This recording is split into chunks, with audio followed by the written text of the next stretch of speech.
سلام بچه ها، وقتتون بخیر.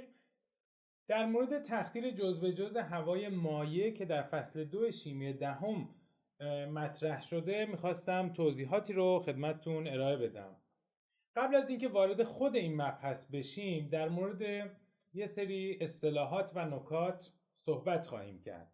ببینید بچه ها، هر ماده‌ای برای خودش نقطه ذوب داره و نقطه جوش. پس یک ماده نقطه ذوب و نقطه جوش داره، درسته؟ خب حالت فیزیکی این ماده در کمتر از نقطه ذوب خودش چیه؟ جامد هست. بین نقطه ذوب و جوش خودش مایع هست و بالای نقطه جوش خودش چی میشه؟ گاز میشه. خب یعنی چی این حرف؟ مثلا میگم براتون آشناترین ماده‌ای که میخوایم بررسی کنیم چیه؟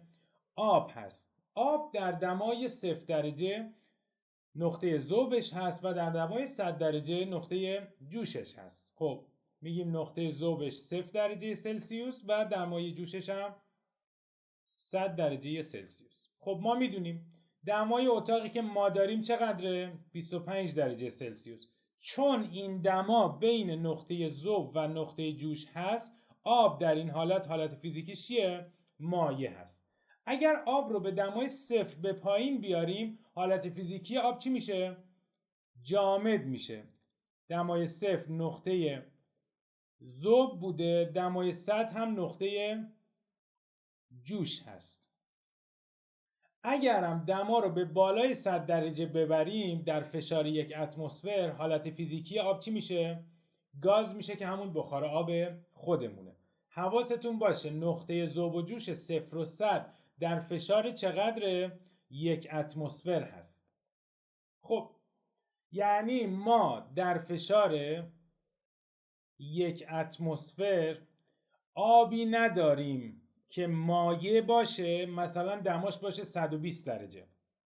خب در دمای 120 که بیشتر از نقطه جوش آب هست، حالت فیزیکی آب چیه؟ گاز هست. پس حواستون جمع باشه هر ماده‌ای بین نقطه ذوب و جوش خودش مایع هست، بالای نقطه جوش گاز و پایین نقطه ذوب جامد هست. خب این از نقطه ذوب و جوش. یعنی اگر من بیام چیکار کنم؟ آبی داشته باشم در فشار 1 اتمسفر و 120 درجه. اول چی میگم؟ میگم این آب حالت فیزیکیش چیه؟ بخار هست. خب من دمای 120 رو کم میکنم میارم به چند درجه میرسونم؟ دمای 100 درجه. خب در دمای 100 درجه که دمای جوش هست، آب تبدیل به چی میشه؟ مایع میشه. درست شد؟ حالا دما رو میتونم کم کنم بیارم تا 0. این آب مایع هم دوباره تبدیل به چی میشه؟ اگر بیارم به 0 درجه سلسیوس، حالت فیزیکی آب چی میشه؟ جامد میشه. درست شد؟ خب تا اینجا پس ما یاد گرفتیم که اگر حالت فیزیکی یک ماده رو میخوایم باید ببینیم این کجا هست.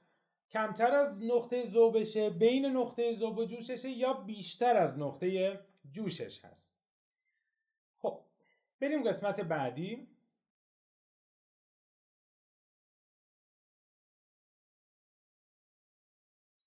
حالا بچه ها، اگر من یک مخلوط مایع داشته باشم، مثلا الان ما میدونیم دمای جوش 3 تا گاز رو میخوام براتون بگم. مثلا O2 نقطه جوشش هست چقدر؟ منفی 183 درجه سلسیوس. درسته؟ آرگون دمای جوشش هست چقدر؟ منفی 186 درجه سلسیوس. و گاز نیتروژن هم هست منفی 196 درجه سلسیوس. خب یه گاز دیگه هم مثال میزنم، مثلا هلیوم هم از منفی 269 درجه. خب ببینید بچه ها، توی اینا ترتیب نقطه جوش چجوریه؟ ترتیب نقطه جوش به این صورته: عدد منفی اگر به صفر نزدیکتر باشه بزرگتره. پس تو اینا کی از همه به صفر نزدیکتره؟ O2، بعدش آرگون، بعدش N2 و بعدش هم هلیوم که یک گاز نجیب هست. خب حالا دمایی که ما هستیم کجاست؟ الان اینجایی که ما هستیم، جایی که ما هستیم دماش هست چقدر؟ 25 درجه، حالا به صورت میانگین، درسته؟ خب ببین بچه ها، در جایی که ما هستیم قبول دارید که این دمای 25 بیشتر از دمای جوش تک تک ایناست؟ پس ما میتونیم اینجوری بگیم 25 درجه از همه اینا چیه؟ بیشتره. خب گفتم بهتون اگر در جایی باشیم که دما بیشتر از نقطه جوش مواد باشه، اون مواد حالت فیزیکیشون چیه در دمای 25؟ همه چی هن؟ گازی شکلند، درسته؟ تازه براتون گفتم یک مخلوط گازی، حالا مثلا تازه آبو گفتم از دمای 120 اگر من دما رو کم کنم که تو اون دما بخار هست، اگر دما رو کم کنم به چی میرسم؟ به 100 که برسم که دمای جوش آب هست، آب اونجا مایع میشه.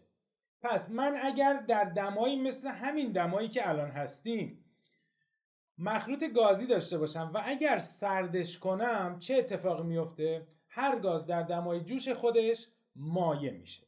خب الان من ترتیب رو می نویسم. بیشتر از همه چی بود؟ O2 بود، منفی 183، آرگون منفی 186، N2 منفی 196. خب اگر من یک مخلوط گازی رو اینجایی که ما هستیم میخوام یه مخلوط گازی رو دماشو بیارم پایین، دماشو بیارم پایین، اولین گازی که جدا میشه به صورت مایع کیه؟ چون ما اول به کی میرسیم؟ به نقطه جوش O2 میرسیم. پس اولین گازی که مایع میشه O2 هست. رتبه دوم رو آرگون داره و رتبه سوم رو گاز نیتروژن داره. چرا؟ چون ما به اولین نفری که از دمای 25 میرسیم، به اولین عددی که میرسیم اول به منفی 183 میرسیم، بعدش میرسیم تا 196. خب پس یه نکته میتونیم داشته باشیم. اون نکته چیه؟ میگیم اگر یک مخلوط گازی را سرد کنیم، گازی اول به صورت مایع جدا می شود که دمای جوش بیشتری دارد. پس از این حرفایی که ما زدیم به این نتیجه رسیدیم که اگر مخلوط گازی داشته باشیم و بخوایم مایعش بکنیم، اولین کسی که مایع میشه اونیه که به ما نزدیکتره. یعنی چی؟ O2. خب حالا اگر ما یک مخلوط مایع داشته باشیم، مثلا الان پس تا اینجایی که گفتیم نکته خاصی نداشت. در جایی که ما هستیم دما بیشتر از نقطه جوش این گازهایی که گفتمه، پس همه این مواد در این دمایی که ما هستیم گازن. حالا میخوام دما رو کم کنم بیارم پایین. اولین گاز معلومه، من اول به عمق 183 متری زمین میرسم، بعدش میرسم به 186 و بعدش میرسم به 196. حالا میخوایم چیکار کنیم؟ مخلوط رو از حالت گازی در بیاریم بکنیم حالت مایع، ببینیم چه اتفاق میفته.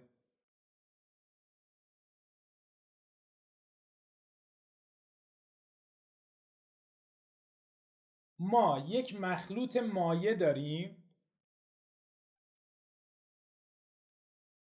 در دمای منفی مثلا 200 درجه. خب ببینید بچه ها، منفی 200 از دمای جوش O2 کمتره. از دمای جوش آرگون کمتره و از دمای جوش نیتروژن هم همینطور. اما از دمای جوش هلیوم چیه؟ بیشتره. درسته؟ پس ما اگر بیایم به این صورت میتونیم بگیم چی؟ O2 بیشتر از آرگون بیشتر از N2 بیشتر از -200 بیشتر از هلیوم. درسته؟ خب اگر چنین بررسی داشته باشیم این ستا که بیشتر از -200 هستن در دمای -200 میشه دمای کمتر از جوش خودشون. درسته؟ پس این ستا چی میشن؟ این ستا به صورت مایع میشن. اما در دمای -200 هلیوم چیه؟ گاز هست. پس این مخلوط به صورت مایع در دمای 200 نمیتونه وجود داشته باشه، یعنی مخلوط هر 4 تا گاز. چرا؟ چون هلیوم در این دما چیه؟ گاز هست. خب پس ما اینجا مخلوطی که داریم، این مخلوطی که داریم شامل چه گازهایی میشه تو این 4 تا؟ N2 O2 و آرگون. میخوام گرمش کنم، میخوام دما رو ببرم بالا. اینا چی هن؟ مایع هستن. درسته؟ دما رو اگر ببرم بالا از -200 اول به کی میرسیم؟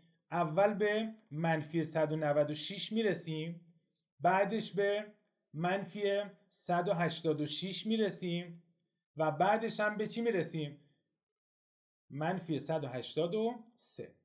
پس اگر از دمای -200 من بیام بالا، اولین عددی که باهاش ملاقات میکنم چه عددیه؟ -196. بعدش به -186 میرسم، بعدش به -183 و همینجور میام بالا. درسته؟ یعنی مثلا اگه برسم به دمای -160، همه این سه گاز، حالا بگیم این سه ماده به صورت گازی هستند. درسته؟ خب پس الان دما -200، دما رو زیاد میکنم. خب اول میرسیم به -196. خب تو دمای 196 اگر ما یک مایعی رو به نقطه جوشش برسونیم مگه بخار نمیشه؟ پس اول N2 از ظرف چی میشه؟ خارج میشه به صورت بخار. رتبه اول. بعدش کی؟ بعدش آرگون جدا میشه به صورت بخار، در میره از این مخلوط مایع و آخر سرم O2 رتبه سوم رو خواهد داشت. پس با توجه به چیزایی که گفتم میتونم به یک نتیجه گیری برسم. تازه چی گفتیم؟ گفتیم اگر مخلوط گازی رو سرد کنیم اون گازی زودتر مایع میشه که دمای جوشش بیشتر باشه، به صفر به ما نزدیکتر باشه. الان میخوایم چیکار کنم؟ یک مخلوط مایع رو گرم کنم. درسته؟ پس میتونم یه چنین نکته ای رو ازش در بیارم. میتونم بگم اگر یک مخلوط مایع را گرم کنیم چه اتفاقی میفته؟ ابتدا گازی جدا می شود که دمای جوش آن چی باشه؟ دمای جوش آن کمتر باشد. درسته؟ حالا کتاب ما اومده این 3-4 تا گاز رو مثال زده، اما هر چند تا گاز رو به شما مثال بزنه به سادگی هرچه تمامتر شما میتونید به این نتیجه برسید. مثلا میگم بریم توی فصل 1 شیمی 11 مبحث آلکان ها. خب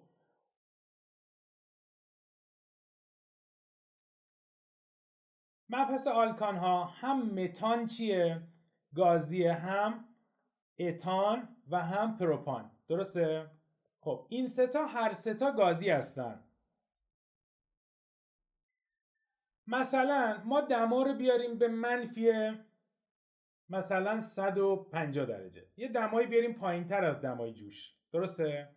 اگر اینا گاز باشن و ما بخوایم اینا رو مایع کنیم، اولین کسی که به صورت مایع جدا میشه اونی است که نقطه جوشش چی باشه؟ بیشتر باشه. یعنی کی؟ C3H8.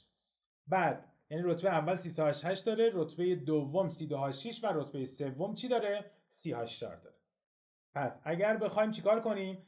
از گاز برسیم به چی؟ مایع. اولین کسی که مایع میشه اونی که نقطه ذوب و جوشش چی باشه؟ بیشتر باشه.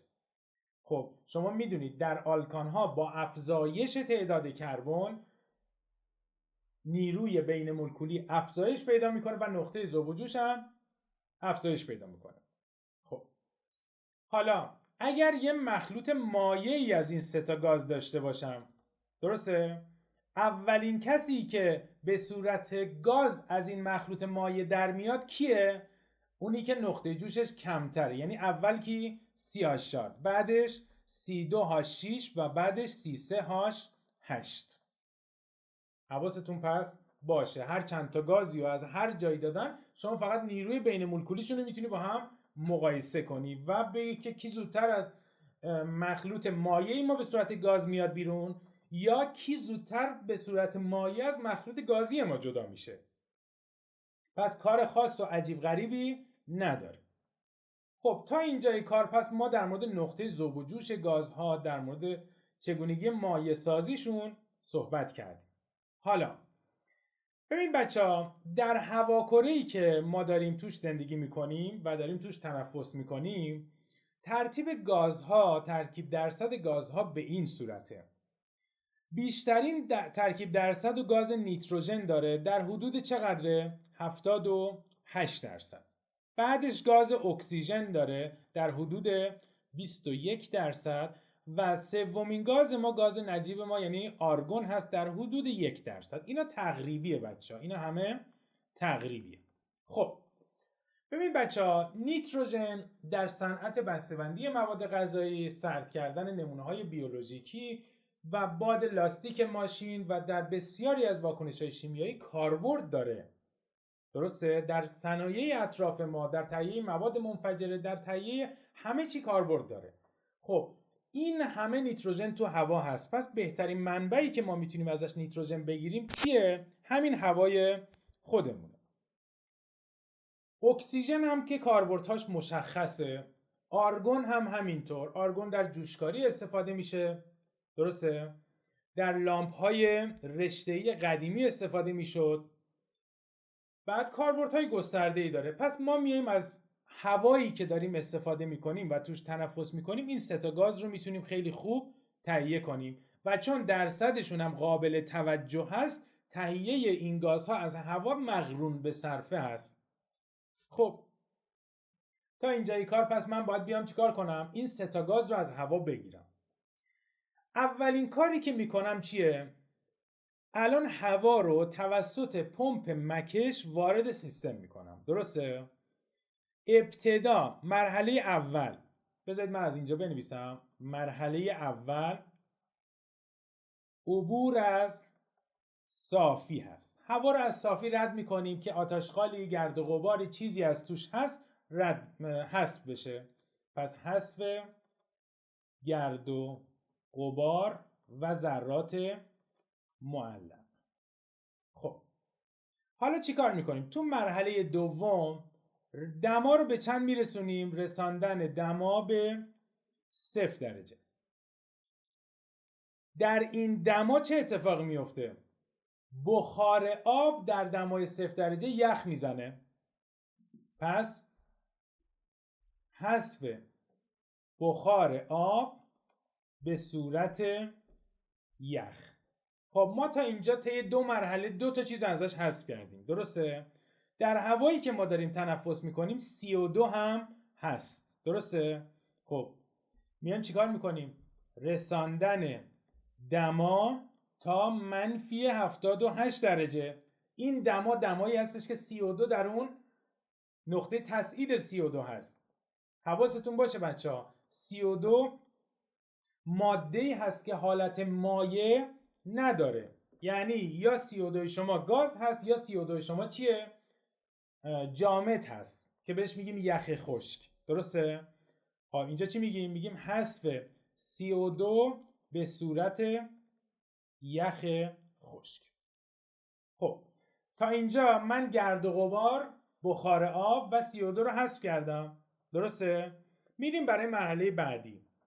کاهش دما تا منفی 200 درجه. خب اگر دقت کنید در منفی 200 مگه نقطه جوش N2 منفی 196 نبود؟ O2 منفی 183 بود و آرگون هم منفی 186 بوده. دما رو وقتی به منفی 200 میرسونیم از دمای جوش همه اینا چیه؟ کمتره. پس چی درست میشه؟ هوای ما تبدیل به مایع میشه. یعنی در اینجا ما چی داریم؟ هوای مایع داریم. خب هوا مایع شد، درسته؟ یعنی این سه تا گاز به صورت مایع در اومدن.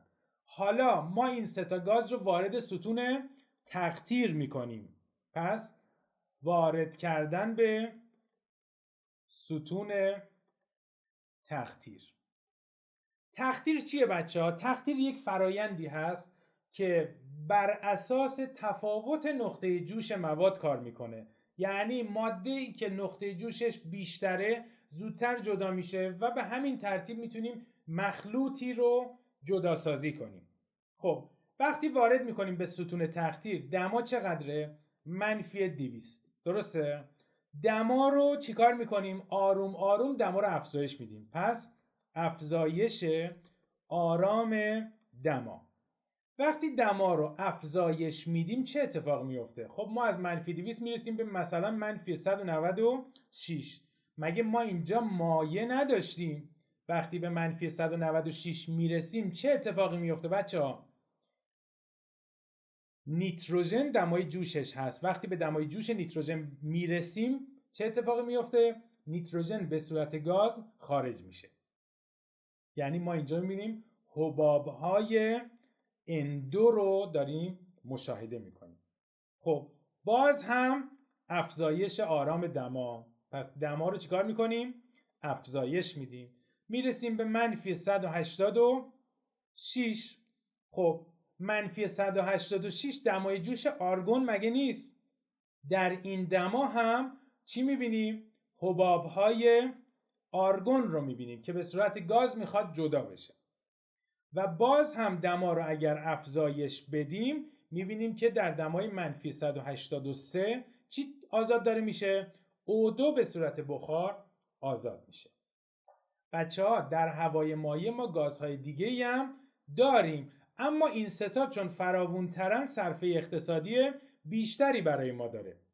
پس در تقطیر هوای مایع که از اینجا شروع میشه بچه ها، ببینید تقطیر از اینجا شروع میشه، این شروع تقطیره. یعنی این 4 مرحله اول که ما دما رو به منفی 200 میرسونیم کاری از تقطیر توش انجام ندادیم. تقطیر تازه تو منفی 200 دما رو ببریم بالا شروع میشه انجام تقطیر. خب اگر دقت کرده باشید دمای جوش آرگون و اکسیژن چیه؟ نزدیک به همه. توی تقطیر چه اتفاقی میفته؟ 2 تا ماده اگر داشته باشیم دمای جوشش مثلا منفی 183 باشه با هم جدا میشن. درسته؟ پس ممکنه 2 تا ماده‌ای که دمای جوششون نزدیک به هم باشه مثل اکسیژن و آرگون هم با هم جدا بشن. پس ما میگیم به خاطر اینکه دمای جوش این 2 تا تفاوت زیادی نداره تهیه اکسیژن 100% خالص بسیار چیه؟ دشواره. درسته؟ اما نیتروژن چون با اینا فاصله زیادی داره، حدود 10 درجه با آرگون فاصله داره و 13 درجه با N2 فاصله داره، نیتروژن خالص رو ما خیلی خوب میتونیم تهیه بکنیم. از این جهت مشکلی نداره. این بود از اتفاقاتی که توی تقطیر هوای مایع به وجود میاد. امیدوارم که خوب متوجه شده باشید و اگر سوالی نکته‌ای هم هست که مثل همیشه میتونید بپرسید بچه‌ها. برای همه شما آرزوی موفقیت میکنم.